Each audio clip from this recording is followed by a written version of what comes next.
Thanks so much for having me. My interest in cider basically started when I was a little kid. We grew up down the road from Plymouth Orchards on Warren Road out in Superior. And then my grandma lived down the road from Franklin Cider Mill out in kind of the West Bloomfield area, which is a historic cider mill. And by the time I got to college, I learned about hard cider. So in my history classes, I started seeing things about the hard cider campaign of 1840. And I like to drink alcohol, so I was like, I got to find myself some hard cider. Sadly, at the time in the 90s, there really wasn't a lot of good stuff out there. It was woodchuck, syrupy, sweet, made from, basically apple concentrate and caramel color and all types of nasty stuff. But it progressively got better and better. And then when I started writing the book with Susan, the historic Ann Arbor book, I kept finding all these references to apple orchards around the city.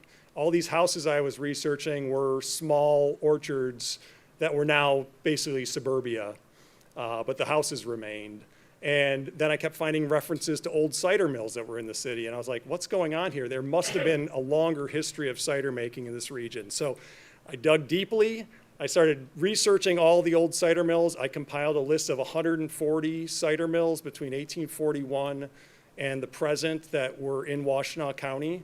And so the more I dug, the deeper into the history, the more I found out that Washtenaw County was really one of the epicenters of cider making in the country. And it was always ranked as one of the top places for cider in the state of Michigan. And so that's the reason we have all these old cider mills. And so once I found all this research on Washtenaw County, I expanded that to the state of Michigan. And then once I found out all that history, I expanded that to the whole country and found lots of great information. What I was setting out to do was figuring out when cider was made, who was making it, and where they were making it. And this is some of the research I came up with. So to start, the question is what is cider? So we all think of cider as sweet cider that you get at the cider mill. That's what's been common here for the last 100 years or so, and is still a great thing to go get. We're going to hopefully have some at the end here. But basically, cider is the fermented juice of apple or pear. And people say, oh, you brew cider. No, you make cider like wine. It's basically the wine made from apples and pears. Historically, cider was super useful because when you weren't spraying your trees, you had a huge percentage of the crop that was full of worms, was scabby, not going to last you very long into the winter. So what did you do with that? You milled it into cider. If you do a rough calculation, a barrel of cider is about 31.5 gallons. That's about 50,000 calories. So if you think about the preservation of this otherwise useless crop of apples that you couldn't store, you couldn't turn into applesauce, you couldn't make into apple butter, you'd have 50,000 calories sitting in your cellar for the long winter ahead. And that's what cider was good for. In terms of cider-based products, there's more than you would just think of. So we can think of sweet cider, that's really common in Michigan here, but there's also hard cider, which is the alcoholic version. Historically speaking, there's very little difference between the two because people were kind of drinking the cider all through the phases of fermentation. So when I was doing this research, I kept finding references to, oh, I'm trying to get to the cider before it gets too hard. And what does that mean? Really, they didn't know at the time because they didn't even know how alcohol was made 150 years ago. And so basically they were categorizing it as sweet or hard basically at the 4% line and everything in between. So some hard ciders were only 4%. Some sweet ciders were 3.5%, something like that. So they all had some amount of alcohol in them. Another cider product that was common was called water cider or ciderkin. And that's basically like a small beer or piquette. I guess in winemaking they would call it a piquette. You basically take the pomace, rehydrate it after it's been pressed, and then press it again, and you get this lower alcohol drink. And that's what they would feed to kids, feed to the infirm. That's what grandma probably drank so she didn't get too drunk. And the farm hands out in the field, that's what they would drink. Cider vinegar, huge industry here in the Washtenaw County area. for cider vinegar. If you think of Wired Cider Mill, that's still around today, they were a huge vinegar producer going back to the 1860s and continued to produce vinegar into the 90s. But that's the natural step after alcoholic fermentation is the acetic fermentation. You allow air into the barrel, and basically the alcohol is turned into acetic acid and made into vinegar. Boiled cider, that was another big industry. Cider syrup, cider jelly. That's basically you press the cider, and with boiled cider or cider syrup, you reduce it down to about 1/9 of its volume through heat, and then it turns into kind of like a maple syrup, a really tart maple syrup type material. Apple jelly is similar, but that has a higher level of pectin, so it actually solidifies. And then brandy and applejack, these two terms kind of get lumped in together, but they're two distinct things. So brandy is hard cider that's been heat distilled, where you're fractionalizing off the different alcohols. You don't want to drink the methanol, you want the ethanol. The methanol is what makes you go blind. Whereas applejack, and again, that term for applejack gets used in apple brandy today, but it's really historically something very different. They would take the barrel of cider that had been fermented, stick it out in the barn in February when it got really cold, and then basically drain off the liquid once, because the alcohol doesn't freeze. And so you'd have this really potent 25, 30% drink that was full of methanol and ethanol, and so people would actually go blind from drinking a lot of it. And there was a disease in the 19th century called apple palsy from the people drinking too much applejack in New England and all the northern climates where you could make it because it was cold enough. So how's cider made? Maybe this is a bit redundant, but basically to make cider, you have to sweat the apples, which is basically, in the old days, they would pile them up in the farmyard and let them kind of start to rot, basically become fully ripe, so the sugars develop, and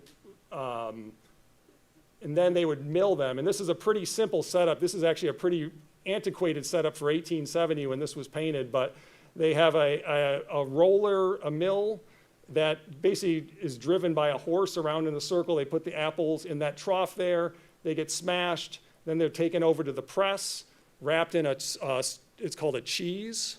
And basically a cheese is any sort of thing you wrap up and press. So cheese, they do that with cheese also.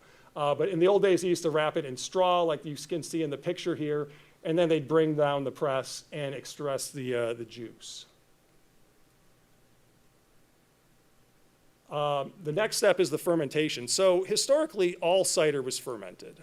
I mean, there was no way to really stop the fermentation unless you pasteurize the juice, which is what they do today in a lot of circumstances. And a lot of us don't even consider pasteurized cider to be cider. It's more like apple juice at that point, except unfiltered. Real cider should be a living product. And so there are natural yeasts and bacteria in the cider house, in your barrels, on your press, and that causes the cider to ferment naturally. One thing they would typically do, especially once you get after the 1400s, I mean, they knew about sulfites and sulfur in wine and cider going back, into the ancient Greek times. But basically they would melt sulfur on a rag, put the rag in a barrel and light it on fire with a little bit of cider in it. And that would basically sulfur the juice, killing off basically the spoilage organisms that were in there. So when I make cider today, I have little Camden tablets that I can throw in. That is the same thing. It kills off the spoilage yeasts and bacteria, but leaves the Saccharomyces yeast behind, which are the main fermenting yeasts.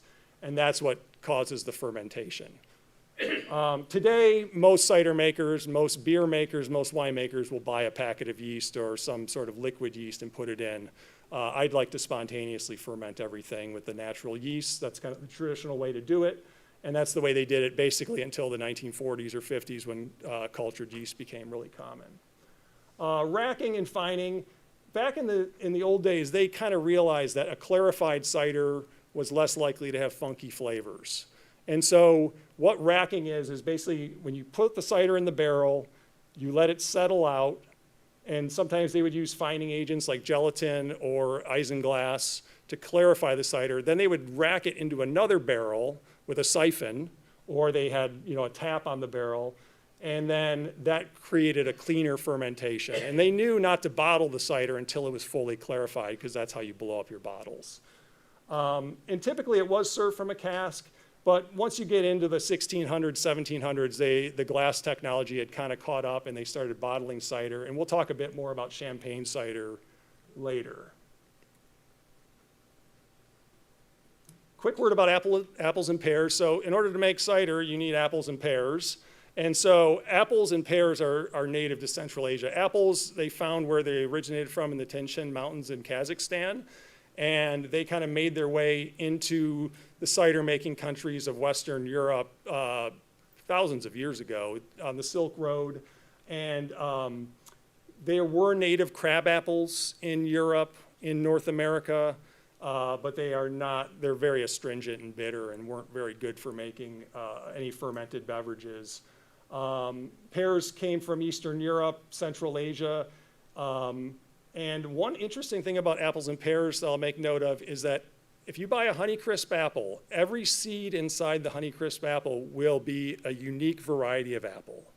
And they call this extreme heterozygosity.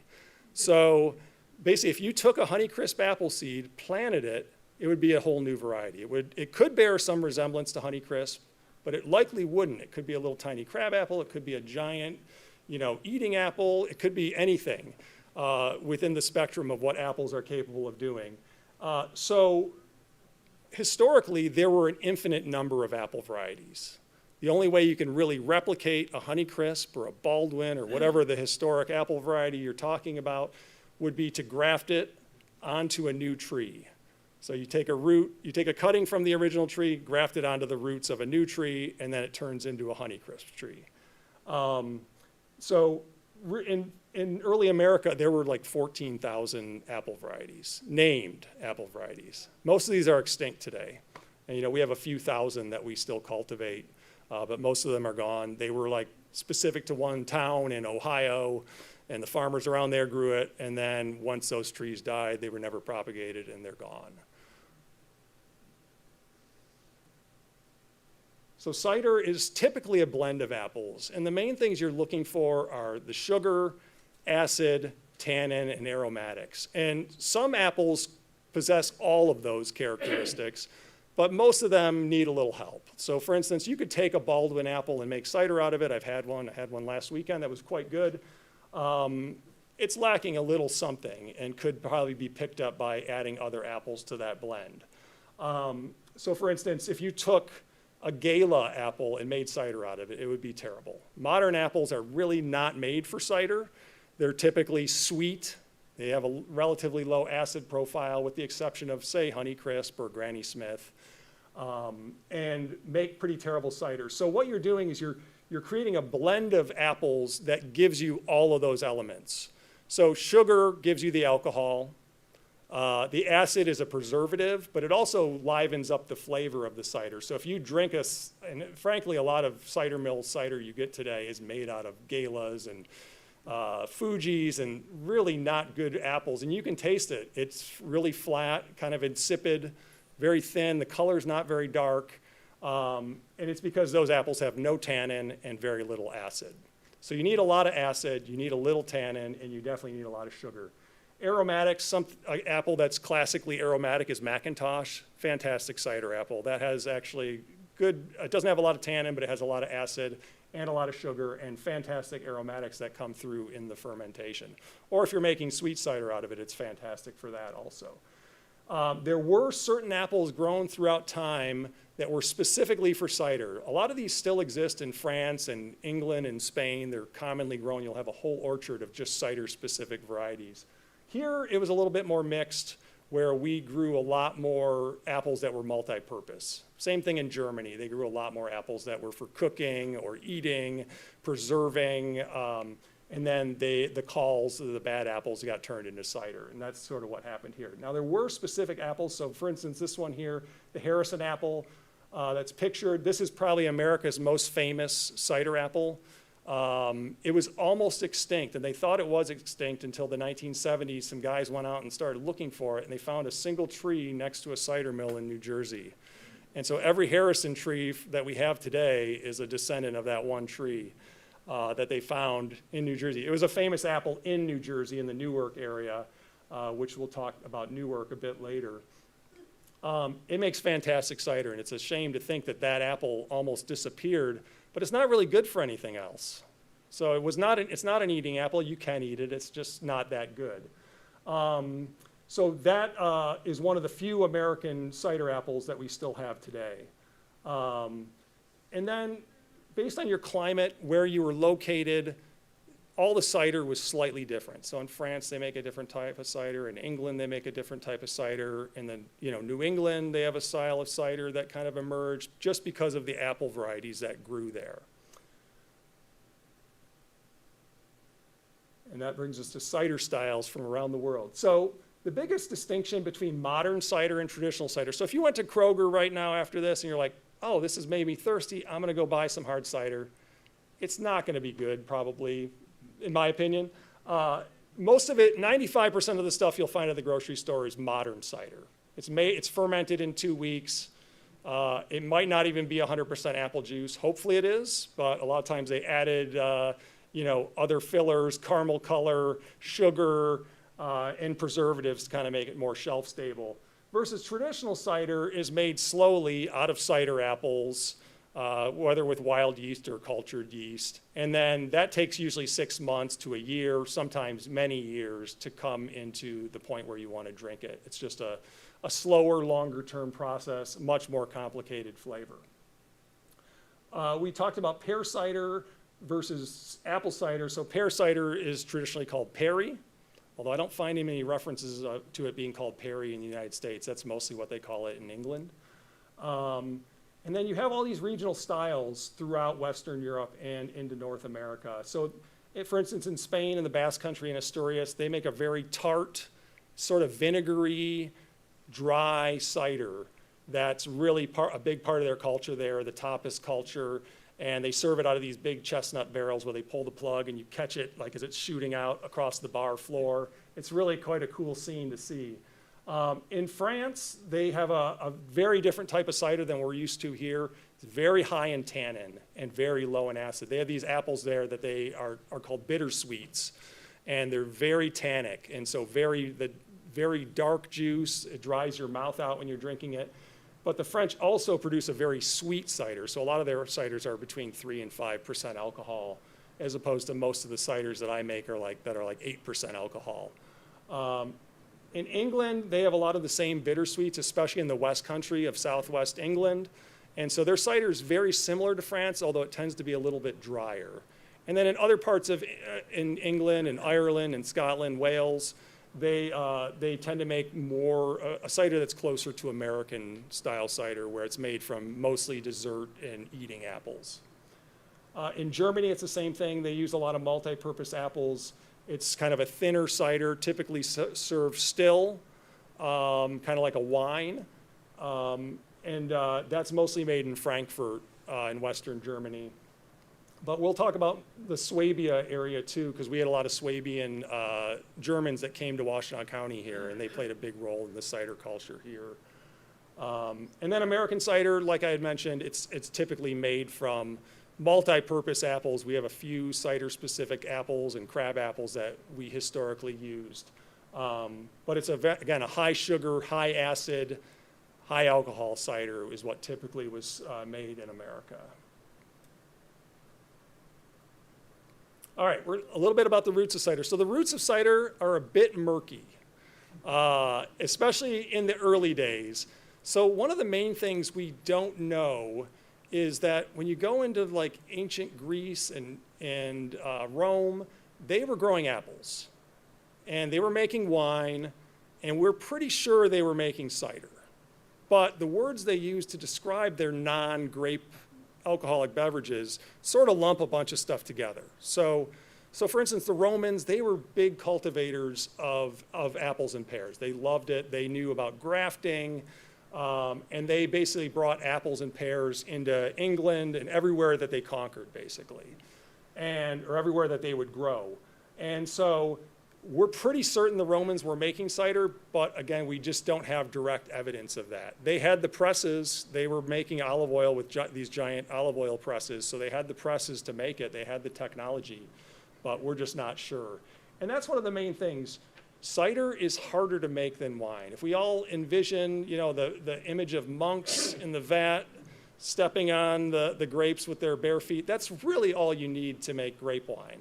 But cider takes a level of technology. You need to mill the apples. I mean, you could pound them with a big mallet. They did used to do that. A mill goes much faster, as you can see in the picture on the top up there. That's an early apple mill. But then you also had to have the press. So it's just a much more labor-intensive and technologically intensive product. So 6,000 years ago, they were not making cider in all likelihood. And basically, it was the wine of the places where the grapes didn't grow very well. So if you think about northern Germany, Normandy, northern Spain, England, that's where they were making cider because they couldn't grow grapes very well there. And then the other thing to think about too is like around the time of the 1400s, we entered this really cold period called the Little Ice Age. And so if you were growing grapes in Northern Europe at that time, after 1500, you might not have been able to. And it's not really a coincidence that cider really took off starting in the 1400s and 1500s. And it's because a lot of the grape crops failed because of the Little Ice Age. But basically by the time of Charlemagne, we know they were making cider. They had words for it. King Sancho of Navarre, which is in the Asturias, Basque Country region of northern Spain, they were definitely making cider there. They referenced the cider orchards that were planted at monasteries then. And so by that point, cider was starting to hit its stride about 1,000 years ago or so. By 1588, the first book on cider making was published in France. And then in the 1600s, this is when cider-specific apples started to be selected. And in England, there's a lot of writing on this.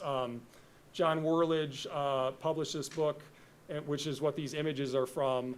And he talks about this red streak apple that everyone was trying to propagate. And it's now extinct, we think, or the one that they call the red streak now it's not that good for cider, so it might be the same one. They just had different tastes back then. We're not sure.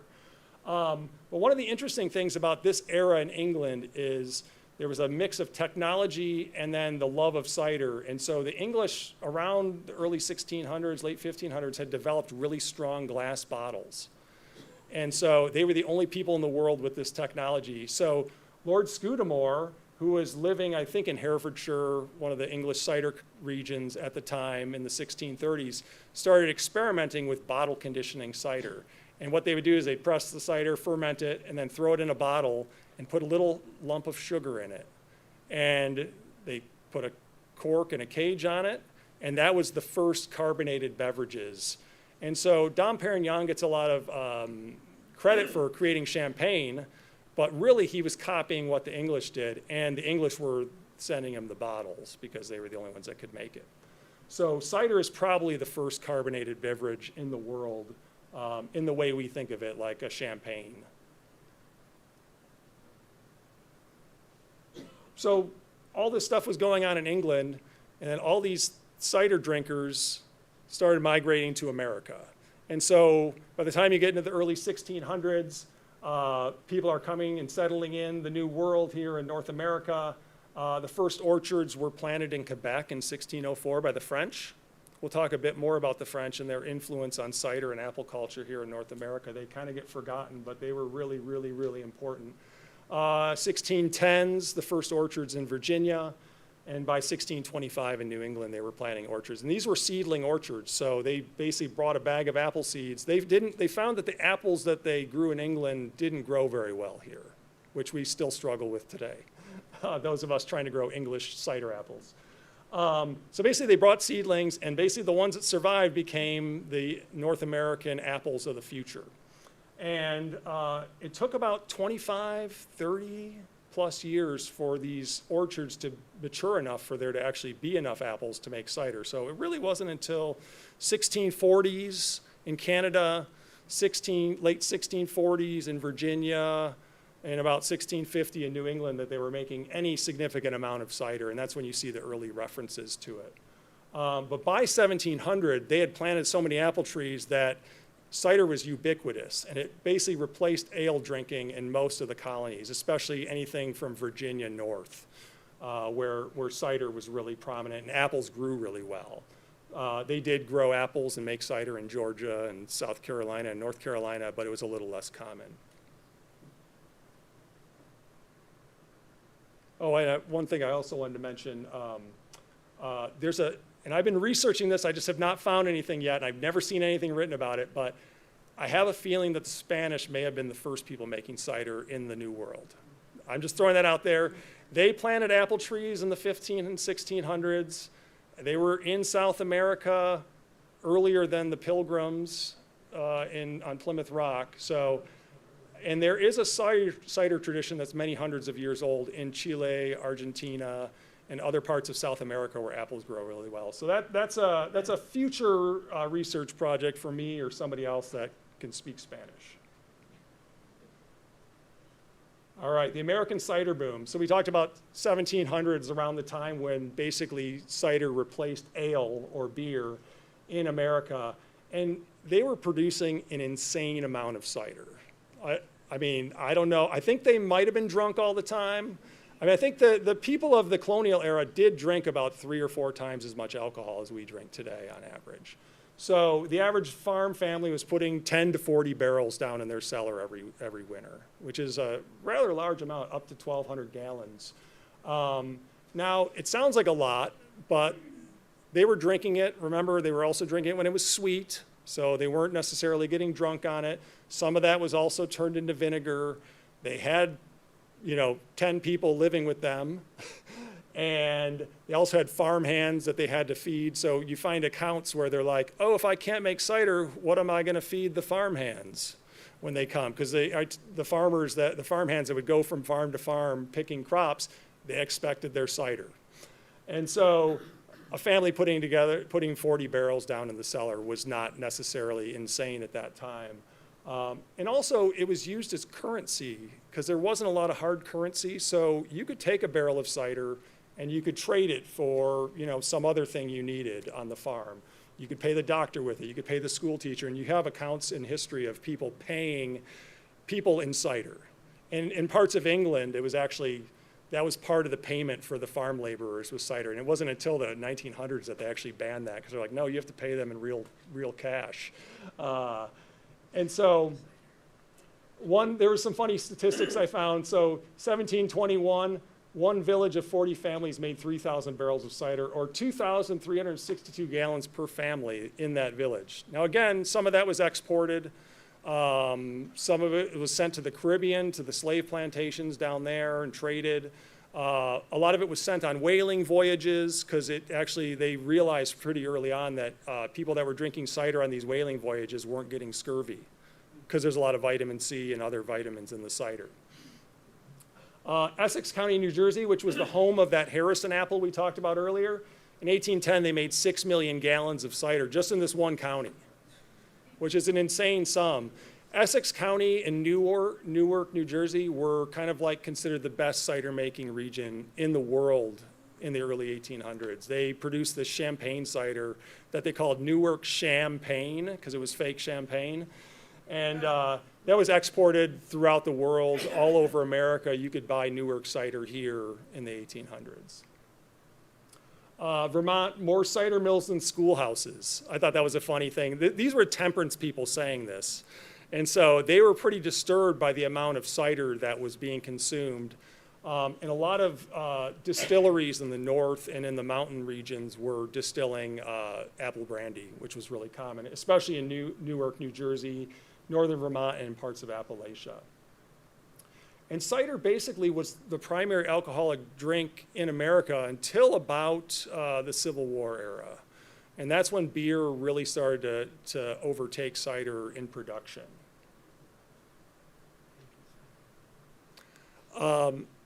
So we think about Michigan here. This was the West in the 1700s.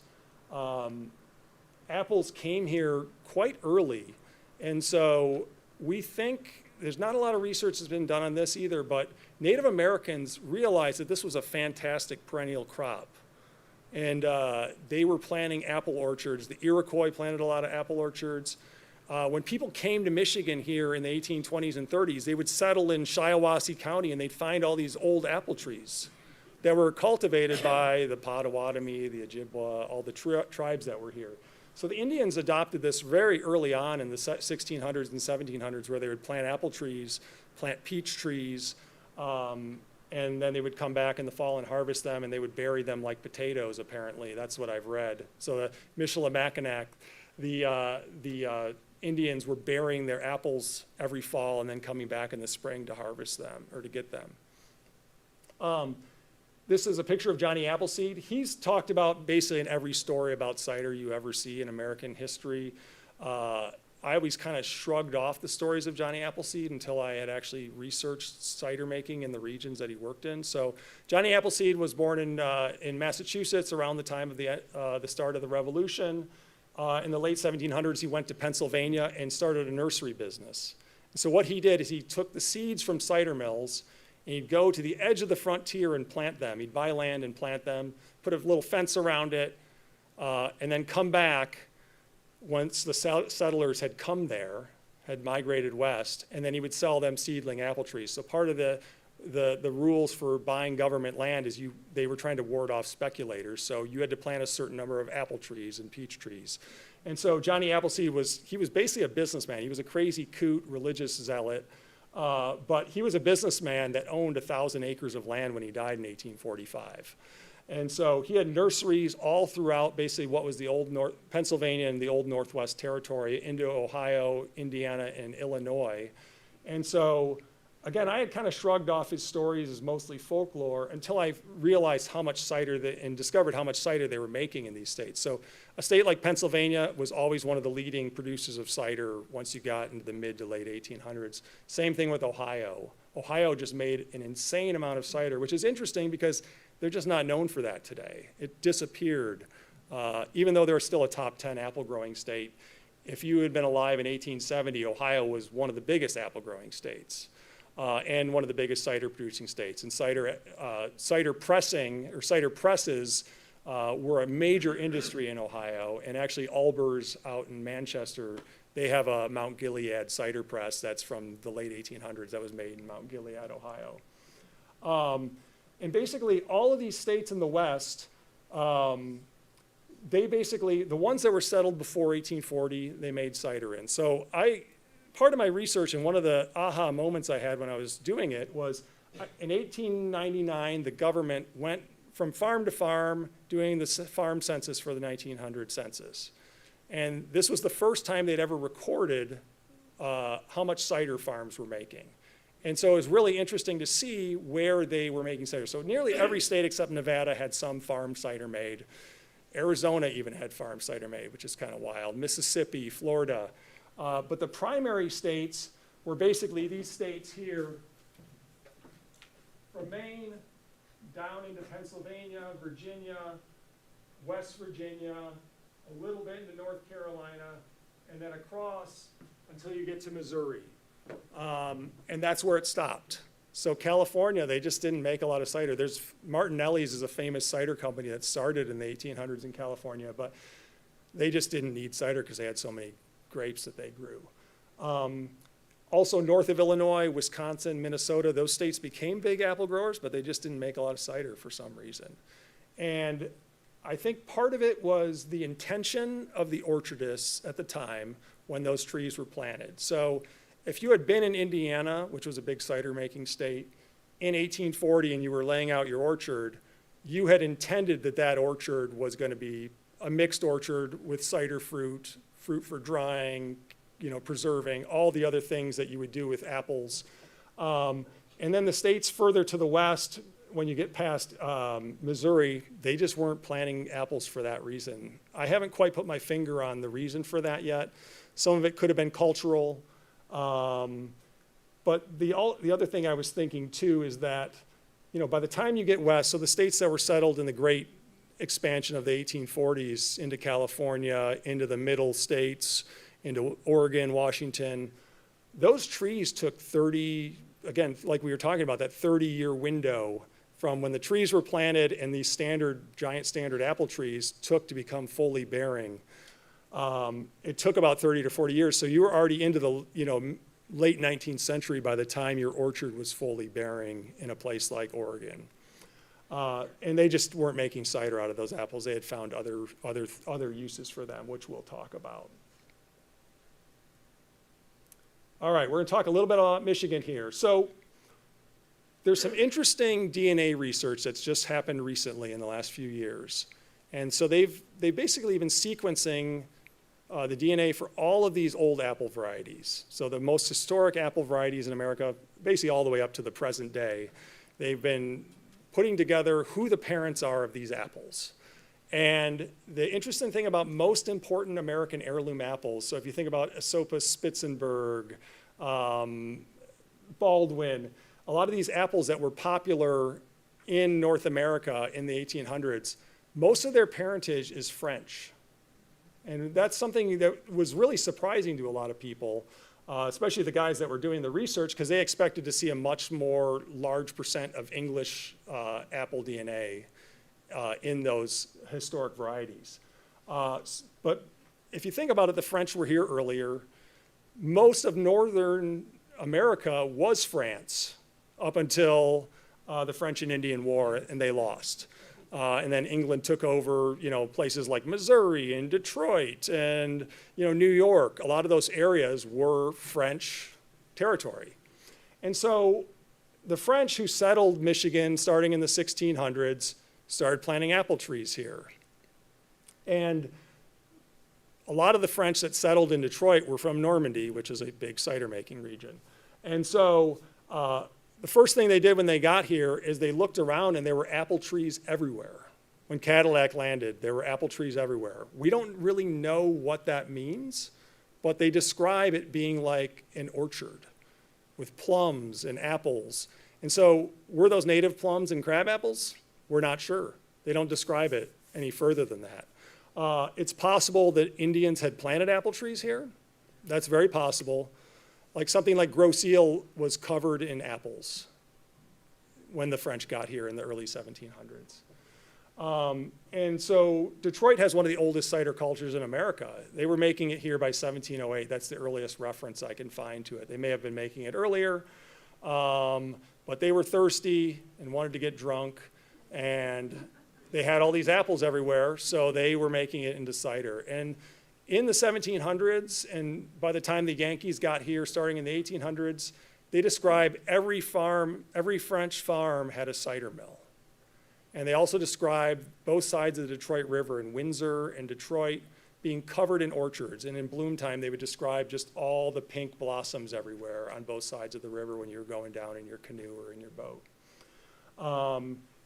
By the mid to late 1700s, they were exporting the cider, and the accounts are that Detroit cider was some of the best in the world at that time, which is kind of interesting. I don't know where they were exporting it. It was such an isolated place on the far edge of the frontier, but a lot of it was sent to military posts and stuff like that in Ohio and in Canada. But cider was one of the early products you could export. Whitefish and cider were two of the biggest exports in early Detroit, which is kind of interesting. The other thing that's interesting is Detroit's considered an early frontier for apple development in America. And so in 1804, Thomas Jefferson, one of his friends from Ohio, sent him a bunch of scions to Monticello to plant. And a lot of them came from Detroit. And so there's an apple variety called Detroit Red, which is an old French variety that sprouted up in Detroit. The history on it's a little murky, but it was basically just probably from the 1700s in Detroit. It's now considered a southern apple because it was sent down south to Jefferson, and then he spread it to his friends. And it's an early summer apple in places like Georgia. They grow it in the Carolinas. Colville Rouge, Colville Blanc, which are still available today, those are French apples that Jefferson got from Detroit, which is kind of interesting. So he grew those in his orchard. And then the last thing I'll say about early Detroit cider is there's something that we today call the Jesuit pear. And these were only grown in Detroit and Windsor. And they're these massive pear trees that are they describe them as being the size of an oak tree. And so they were massive seedling pear trees. I have a few growing in our orchard because they've been propagated. The Detroit Historical Society has a bunch planted. And so the French were really, they grew a lot of pear trees, and we're still researching the DNA on those yet. It has not been sequenced yet. The Michigan cider boom. So the interesting thing about Michigan is it brings together all these cider cultures. So we mentioned the French, but then starting in the early 1800s, you start getting a lot of Yankees from New England, New York State coming here. They were all cider makers and drinkers. Apple culture was really important to them. And then, as I had mentioned earlier, the Swabian Germans. So starting in the 1820s, we get a lot of Germans from this region of southern Germany called Swabia. It's now Baden-Württemberg, but it was a unique kingdom in southern Germany, and those people loved their cider. So when all these groups came to Michigan, they immediately realized how good of a place it was to grow apples. The French had had great success here, and that's why Michigan became a giant cider producer in the 1800s. It was a bit later than the rest of the Midwest, because again, it took 20, 30 years for those orchards to develop. For instance, the first orchards in Washtenaw County were planted in 1825, but it wasn't until 1841 that I discovered any mentions of any cider mills. So it took that long for there to be any remote chance of making cider.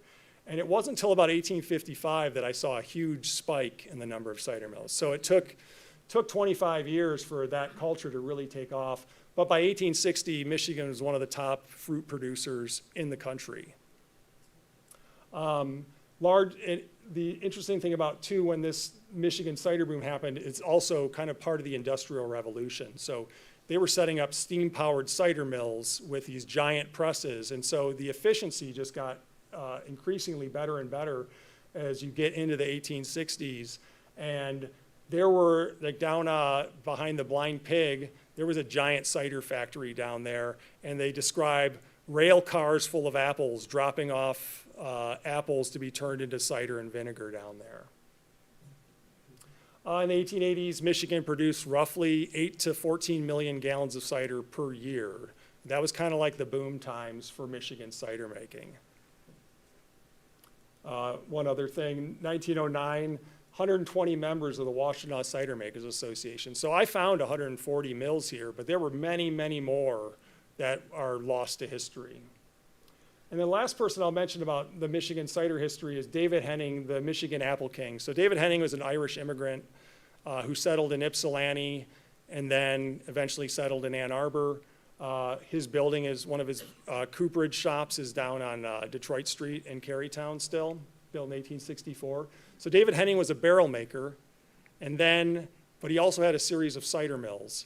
And so apparently one time he had overmade barrels, had no market for them, so he filled them full of apples and sent them on the railroad. And he's like, oh, this is quite profitable. And basically by the 1870s, he was the biggest fruit distributor in the United States.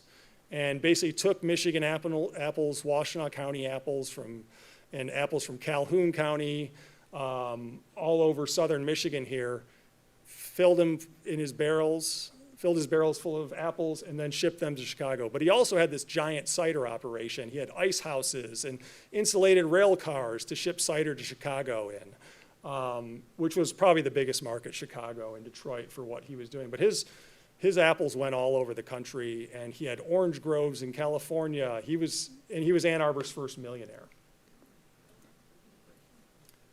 So I think we're getting low on time here, but I quickly wanted to talk about the decline of cider. And this is something I've really researched a lot.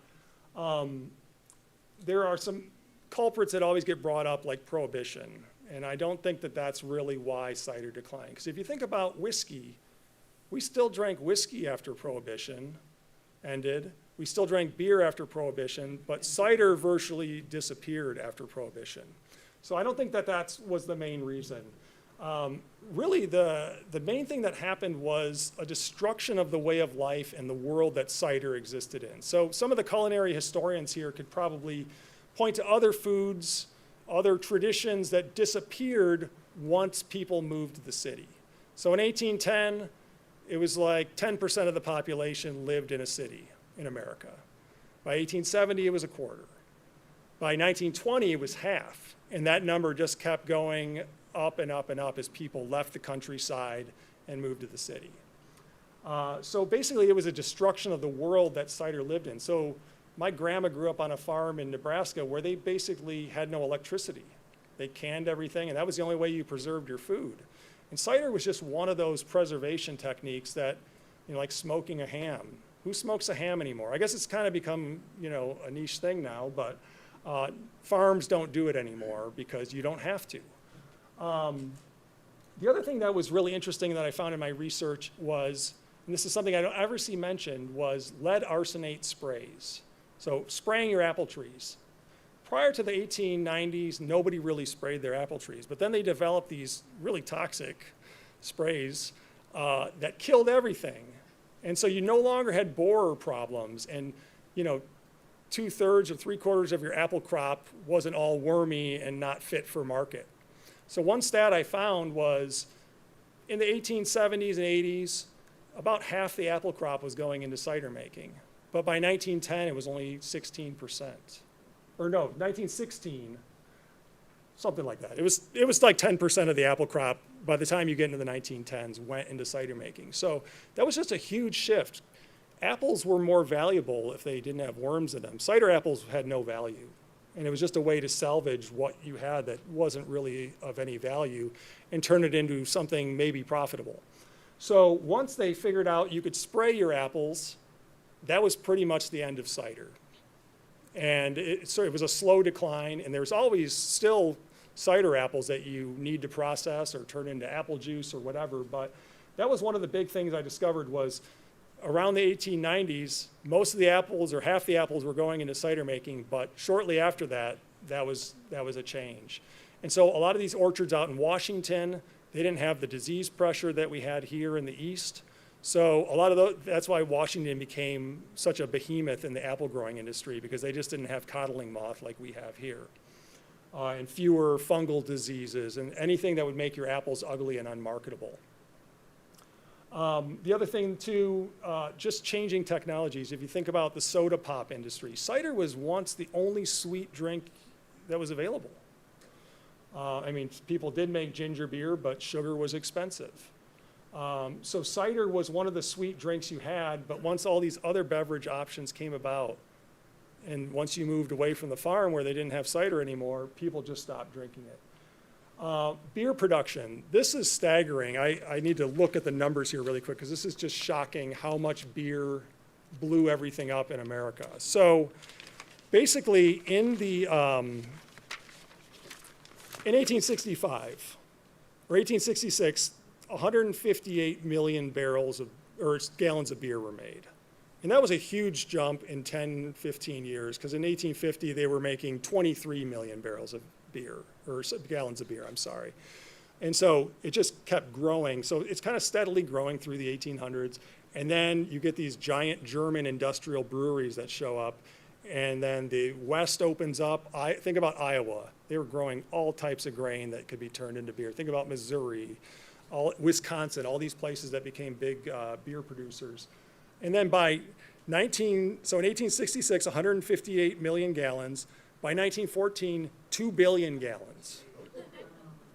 And so cider kind of kept up, and cider continued to grow too, but it just, once people left the rural areas, it just wasn't consumed, and it could never compete on that level.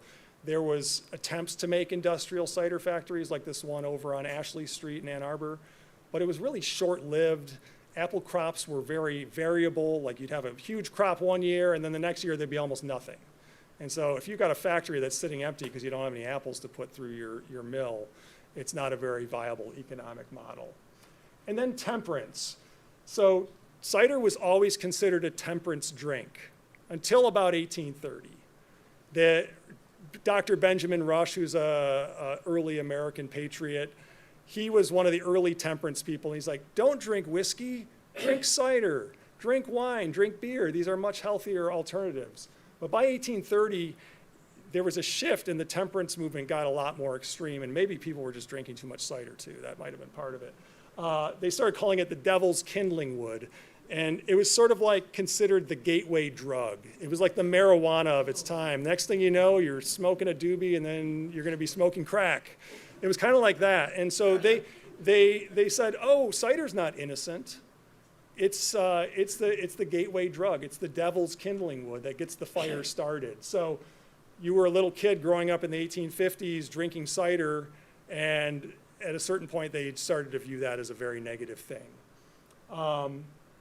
And the reason I say cider didn't disappear because of Prohibition is, so in 1924, there were still 400 cider mills in Michigan, despite the fact that cider had been banned. Or alcohol had been banned, I'm sorry.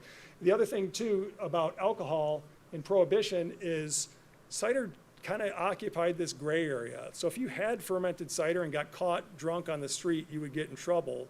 But under the Volstead Act, you were still allowed to make 200 gallons of fermented cider in your basement.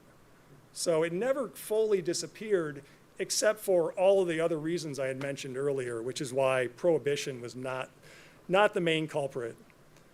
A couple other things here. Cider sort of lived on, and we see that here in Washtenaw County. I describe it as the first agritourism business. And so people started leaving the city to get a little nostalgia by going out to the cider mill. They'd bring their jug, get it filled up at the cider mill, take it home. Maybe they were fermenting it, it's possible. I kept finding references to these cider mills selling cider by the barrel into the 1960s. So those old farmers, the German farmers, and I've seen other accounts in Washtenaw County, I've talked to some old farmers. They're like, oh yeah, that guy would just bring his cider jug out into the field when we were making hay, and this is like in the 50s. So it was still going on, but on a much smaller scale. And through that time period, we just kind of got used to sweet cider. They could throw it in the refrigerator and preserve it for weeks, not days, before it turned into alcohol. And so it kind of lived on in that way. And then the other thing that's, I think, really important that a lot of states change is Michigan still allows unpasteurized cider if you buy it directly from the mill. These pasteurization laws, because there's obviously some risk of drinking an unpasteurized drink that could have E. coli in it. The pasteurization laws killed cider in a lot of states because it was just considered too much of a risk. And so the fact that we still can drink unpasteurized cider here, which is real cider, unlike the pasteurized stuff, has allowed a lot of these cider mills to stay in business. And then quickly, the cider revival. So in 1979, Jimmy Carter makes home brewing legal again. So since Prohibition, you were not allowed to make wine, beer, cider at home. It was illegal. And so Jimmy Carter legalized it, and this has had huge ramifications for the craft beverage industry. So a lot of the home brewers became brewery owners. A lot of the home winemakers went up to Traverse City and started a winery, and this has revolutionized how we think of alcoholic drinks. And cider was just right behind the home brewing or the brewery thing that started basically in the 90s. In 1984, the first cider maker, hard cider maker, opened for the first time in decades, probably since the 40s or 50s. West County Cider.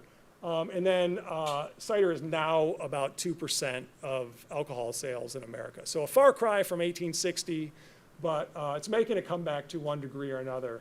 And then the last thing I'll say is Michigan has more commercial cider makers than anywhere else in America, which is interesting. But we're also the second or third biggest apple grower in the country, depending on the year. So that's all I've got. Are there any questions?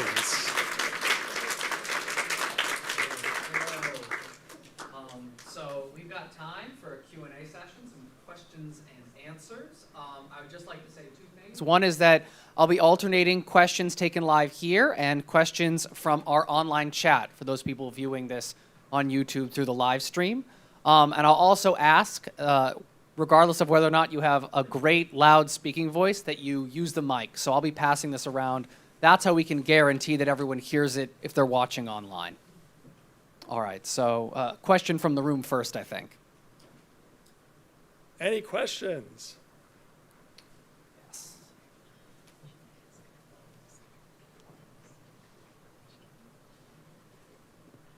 Thank you. Okay, I'm still trying to wrap my head around this. So all the apples are from grafted trees? None of them grow from seeds? No, so, and this is interesting. So before about 1850, or actually 1890s, so every apple variety that developed before the 1890s was a seedling. So random selection from cross-pollination, and they planted the seedlings out, and oh, this is a great apple, let's graft that. So, and I have a lot of seedling trees in my orchard that I just found growing on the side of the road, or friends of mine have found, and they're like, this is a fantastic apple, you should graft it, and so I do, and it's just trial and error, but it wasn't until 1898 that they found out how to intentionally cross-pollinate apples. So the Cortland apple is famous as being the first commercially viable apple that was intentionally crossed. Everything before the Cortland apple is a seedling. But in order to propagate that seedling, if you find a good one, you have to graft it. Does that make sense? Maybe? All right, great. I have a question from the chat. Someone has written, great talk, thank you. Are either cherries or Asian pears used to make cider, or persimmons? So I know people do use Asian pears, and there are a lot of, there's cherry wine out there, which is sort of the same concept. You know, you're crushing the cherries up, juicing them, and then fermenting them. So that, and there obviously is cherry cider. You can find that a lot of places too, especially in Michigan here where we grow a lot of cherries. Most of the brands have their own cherry cider, which goes quite well together. All right, thank you. Another question from the room? Yes.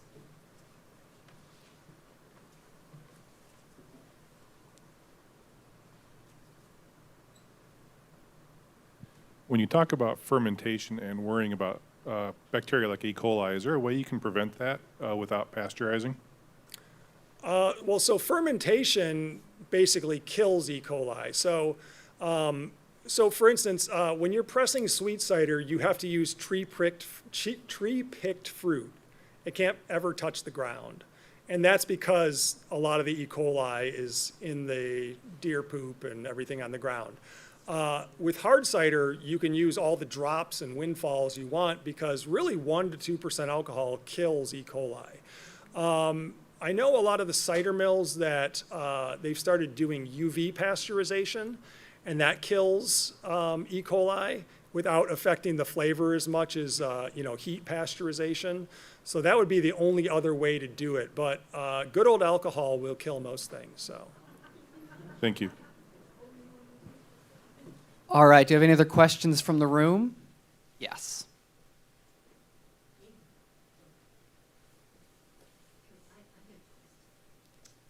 It was a great talk. There was a lot of information to absorb in 1 hour. But I was wondering, did the Dexter Cider Mill make hard cider? Yes. So, that is pretty much what they were set up for. And it was founded by 2 Civil War veterans. And it was basically, I think it started in 1886. That was kind of like prime time for Michigan cider. And the interesting thing, though, is I found accounts of people breaking into the Dexter Cider Mill to steal the cider, like kids, and getting drunk and getting caught. But the interesting thing about most cider mills, especially, and if you think about the Dexter Cider Mill, it was about half the size of what it is today because they've added on to it. Most of the fermentation did not happen at the mill. Some places it did, but most of the places were literally just a mill. People would bring their apples, get them pressed, and then take the barrels away. So there were, again, cider mills that had storage facilities where they were fermenting, but most of it was literally just a mill where you take your apples and then take your cider away. So they did make cider there. I know that because I've seen accounts of it being stolen. But that was not primarily what they're doing. It was too small of a facility to have hundreds of barrels of cider. Although I did find interesting newspaper stories of, like there was a fire at a cider mill in Ypsilanti in like 1870, and there was like 600 barrels of cider that went up in flames. So they were doing it, but a place like Dexter, or if we think about County Farm Park, the Parker Mill over there, it was too small for them to produce and hold that much cider at any given time, especially in the fall when, they were pressing potentially thousands of gallons a day. All right, another question from the chat. Are there nurseries selling grafted old cider apple varieties as seedlings still today? As seedlings, I don't know. That doesn't make sense. I don't think so. So there are lots of nurseries, Stark Brothers, Cummins in New York. I get a lot of my trees from Cummins, Fedco in Maine. If you look online, there are lots of people selling these old varieties that are very rare. Fedco's one that's really fantastic in Maine because they actually are trying to promote all these varieties where there's literally there was one tree left of this specific variety. So part of their thing is spreading it far and wide because that's the surest way to promote the survival of a variety. So lots of great old varieties. You can buy some of the oldest one that's an American apple variety, Roxbury Russet, super common now, but it started in the 1600s as a seedling, and you can still buy it today, which is kind of cool. All right. Any other questions in the room? Yes. A couple up here. Probably an impossible question to answer, but on average in history, what has been produced more, hard cider or sweet cider? Probably hard cider, yeah, because the amount And of more profitable? I don't know if any of it was ever profitable, which is kind of why it sort of went away, I think. It's hard to say though. So if you think about the cider industry after Prohibition, many people adopted sweet cider as an alternative or apple juice. It's around that early 1900s time period where they discovered how to pasteurize and filter it. And so a lot of cider mills started making apple juice, which was not a thing, before the late 1800s. So probably more hard cider just because they've been making it for 2,000 years.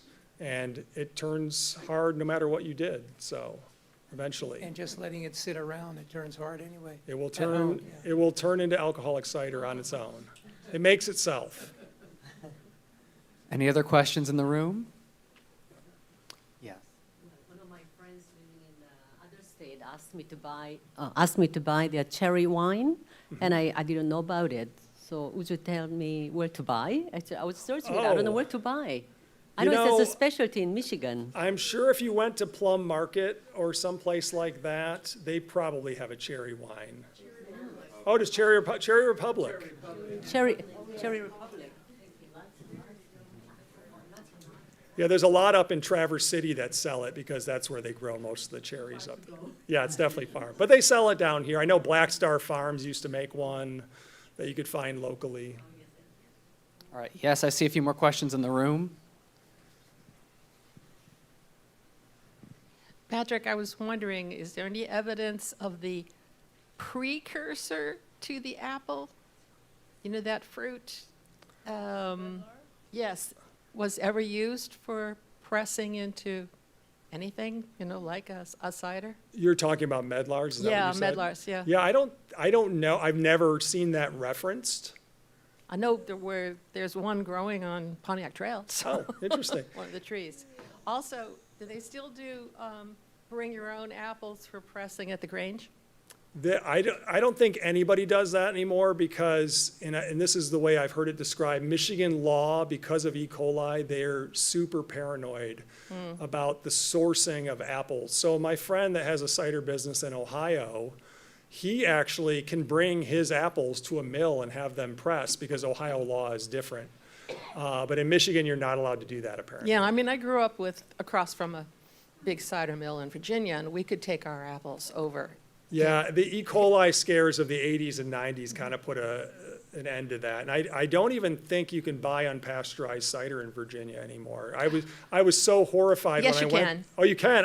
Yeah. I couldn't find it Yeah. when I was down there one time. I was looking for it in the fall, and you couldn't find it anywhere. And I have had from a really great cider mill that now was bought out by someone, and they're pasteurizing their cider, except, as far as I know, they're doing the UV version, and I was stunned. It's really good cider. It Yeah, tastes like fresh cider. Yeah, UV is significantly better That than the heat one pasteurization. kind of blew my mind because it still has the complexity Yeah. that you want.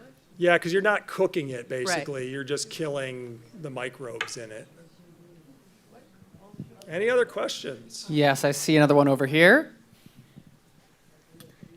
Fantastic talk. This is kind of a question about contemporary cider and differing flavors. So I and my husband really enjoy craft cider, and we have relatives in Ontario, so we visit north central Ontario most years. But we're always terribly disappointed in the cider, which is almost always sort of very watery and sour. And I've come to conclude it must be what they like. So my question is sort of like regional variation in cider, but also like, is it just that they're using different cider varieties? Is that the central thing that changes the taste, or are there other things besides like the sugar and caramel that would change how your cider tastes? Yeah, so it's probably mostly the varieties, because most cider businesses are using basically those dessert apple calls that we talked about, like where they're unusable galas and honey crisps and all these apples that are common in the marketplace. And again, the cider that comes from that is just not that great. The other thing, as a cider maker, it kind of like drives me a little crazy, but I understand everyone's got a business that they have to run and they have to get the product out the door, is that a lot of cider is fermented in like 2 weeks. So my cider can take anywhere from 3 months to a year to like, I just finished bottling my cider from last year in early November here. And so part of that is just they're like throwing in a champagne yeast, it explodes and ferments at a really warm temperature very quickly, and then there's nothing left at the end of it. And then on top of that, they filter it, and that gets rid of a lot of the other flavor, and add some sorbate to it, force carbonate it, and it's no wonder it tastes like crap. But what I'm hearing is there's definitely other things that affect it, like how long you ferment it. In Yes, addition to the exactly. varieties. But probably the biggest problem is they're just not using the right apples. Yes.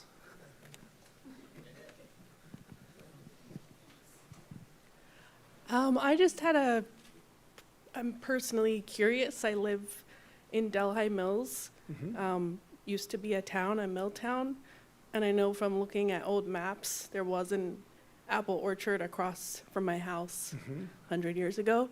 Do you know if they had a cider mill there? You know, I don't think I ever found one in Delhi. I know there was one in Hudson Mills. Obviously, that's sort of what that park over there was named after, and there was a cider mill there from the 1860s. There probably was, even if it was just some guy in a barn making cider for his neighbors. And I mean, these were not necessarily small operations. So some of the cider mills I was finding, like, I would just find random references in the newspaper. So I just search in the digital newspaper database for cider. And I found one that was up on Northfield Church Road where the barn got blown over in a tornado, and all that was left standing was their large cider mill. And these were just German farmers. They were not anybody that was a commercial business, but they probably were making thousands of gallons of cider a year for themselves and their neighbors. So I am 100% certain there was one in Delhi. I just don't think I've ever seen one mentioned in the records. There were probably multiple cider mills in the Delhi area. I have another question from our live chat. Is craft apple cider patented? The term craft apple cider? That's what I got. I don't know. And the only thing I would say about that is the word craft is thrown around loosely with all types of food and beverages. And so a lot of stuff that's made basically in a factory, they just slap the craft label on it. So it's not worth anything, I don't think, in my opinion. All right, thank you. Any other questions in the room? Where can one try or buy the cider that you are making? Unfortunately, I can't sell it because I am just a non-commercial cider maker. And there are very strict laws in America about that. No informal tasting available? We had talked about an informal tasting here, but the library does not like alcohol on the premises, unfortunately. So, All right, any other questions from the room? Are you the new apple king of Michigan? I'm just the apple king on Gleaner Hall Road, I think. From the chat, this is a sort of a follow-up to an earlier question, the one regarding the purchasing of seedlings. The follow-up reads, or clarification reads, that they were asking about nurseries selling small trees of old cider apples that people could purchase and plant sort of around their homes. Is that something you know about? Yes, and that's very common. And so the one thing I would say is if you're in Michigan here, I don't know where this person messaging is from, but try to buy them in the same climate zone. So I've ordered cider apples and heirloom apple trees from Virginia. They just didn't do well here. The ones I get from upstate New York, fantastic. The ones I get from Maine do really well. My two favorites are Cummins Nursery, which is in New York on the Finger Lakes region, very similar climate. Those trees do fantastic here. And then Fedco, which is in Maine, they just have an amazing selection. They have a lot of really random, rare apple trees that, you know, might be good choices for here. All right, thank you. Do we have any? Yes.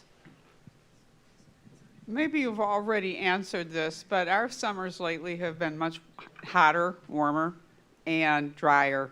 Is that affecting the apple crops? Yes, absolutely. So it's kind of sad. So in England, they have these pear trees that are like 300 or 400 years old. They're ancient. And they've been using these pears in England since basically the 1700s on some of these trees. And now they're getting fire blight because their springs are getting warmer. And fire blight is a bacterial disease that when a tree like an apple or a hawthorn or a pear is in bloom, if it's really warm and wet, it can get infected and it can kill the whole tree, and that's what's happening there. So one of the things we're trying to do, and actually all growers should be doing, is trying to think ahead. What is this tree going to look like in 20 or 30 years? What's the climate going to look like? Because it is wreaking havoc on some of the traditional varieties that are grown in a specific region because, you know, it's warmer. And so you're getting different diseases, you're getting different pests. It's flowering at a different time than it used to. It might be flowering earlier. And I know a lot of growers in places that were, especially in the South, it's really, really prominent because their spring is coming really early, but the last frost date isn't changing. So it's becoming more and more common unless you live in a really insulated area like Michigan where we have the lakes, or northern New York where they have Lake Ontario and Lake Erie.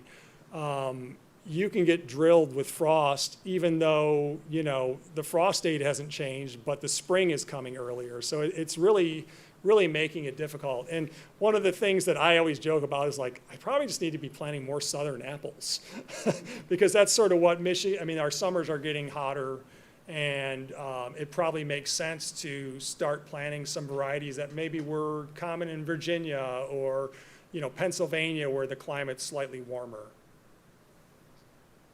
But yeah, I think it's wreaking havoc on every farmer and the way they've done business for decades or centuries even. All right, do we have any other questions in the room? All right, doesn't look like it. The chat has been cleared of all questions, so let's say a big thank you to Patrick and the culinary historians.